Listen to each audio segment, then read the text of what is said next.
So if we look at the time period of Abraham, if we look at what was going on during the end of the Ice Age, we see that this is the time of the worldwide flood, and Neanderthals also come out of their caves.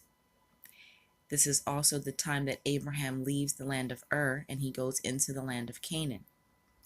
And Neanderthal fossils can be found in Israel and Turkey that date back to the end of the Ice Age, the very same time that Abraham came into the land. So all of the Neanderthal fossils that can be found in caves in Israel and Turkey and the surrounding areas, they date back to the time of the end of the Ice Age, the very same time of the so-called Abraham. So the Bible says Abraham was born in the land of Ur. This is also known as the land of summer, or the land of the Chaldeans. And you'll notice that every time Abraham's birthplace is mentioned, it also says this is the land of the Chaldeans. And this is the exact same place in the land of Ur where the Sumerians, or the people of Ur, or the people of summer, who were Cushites, this is where the Cushites created a variety of species by genetically modifying and mingling animal and human DNA together, creating a variety of animalistic, human-like species. So we're told that Abraham is from the land of Ur, from the land of the Chaldeans. So Abraham and the seed of Abraham comes from the land of Ur. Even Abraham's father and his father.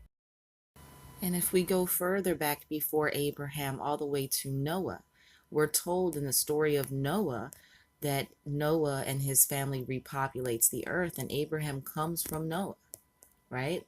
So even this story, this biblical story of Noah, is actually the story of Gilgamesh. This also comes from the Cushite account and the cuneiform tablets that come from the Cushites.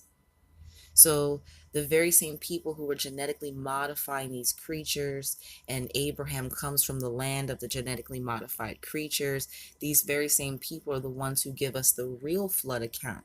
And this real flood account speaks of Gilgamesh, who was a Cushite, and Enkidu, who was a half-human, half-beast-like creature.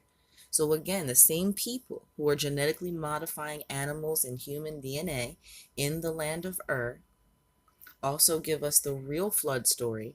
And according to the Bible, this is where Abraham comes from the land of Ur. So we have to look at the big picture, and we have to see who Abraham really was. So let's examine some of the things that Abraham did when he first came into the land. Keep in mind that Abraham is a stranger in the land. And in Genesis 12, verse 13 through 20, you can see what Abraham did when he comes into the land of Egypt. He deceives the Egyptian king with his sister, who was also his wife. And what he does is, before he goes into Egypt, he talks to his wife and he says, look, when we get to Egypt, don't tell them that you are my wife. Just say you're my sister. So then he goes to Egypt and he basically is pimping out his sister and who is also his wife, and he's basically pimping her out to the Egyptian king. And in the end, Abraham's wife brings plague and disease and so many problems to the Egyptian household. So the Egyptian king sends to bring Abraham back to his house, and he asks Abraham, why did you lie to me? Why did you say that she was your sister, but she's your wife? And he said, well, she's my sister and my wife.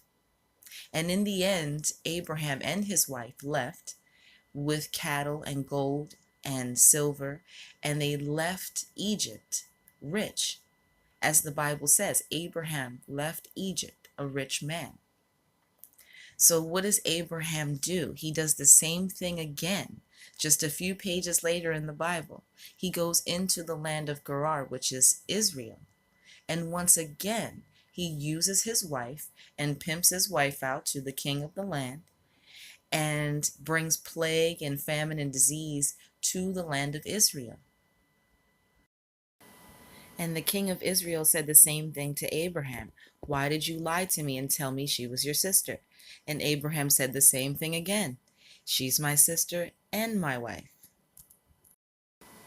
So far, Abraham's only been in the land but a short time, and he's brought disease and plagues to the land of Egypt and Israel. And he's done this by deceiving the kings using his wife, who is his sister. Now, Abraham wasn't the only one in the Bible to practice incest. In fact, the whole Abrahamic bloodline was created from incest. And we can read in Genesis 19:29 through 30, we see that Lot has sex with his two daughters, giving birth to the Ammonites and the Moabites.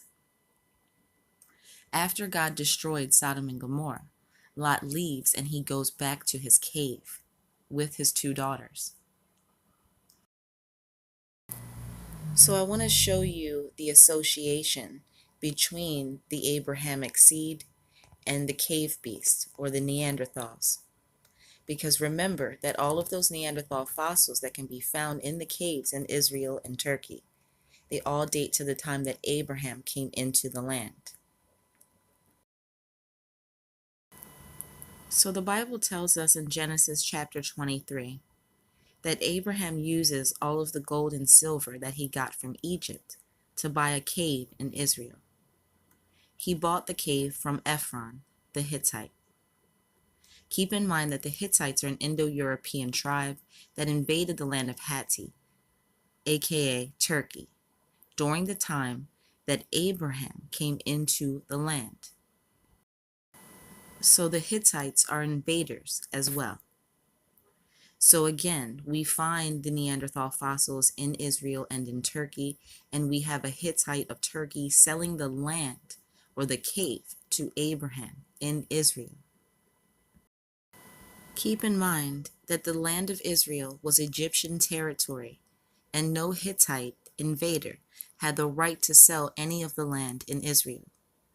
And if Abraham was a black man, why did he bury his dead in caves like the Neanderthals?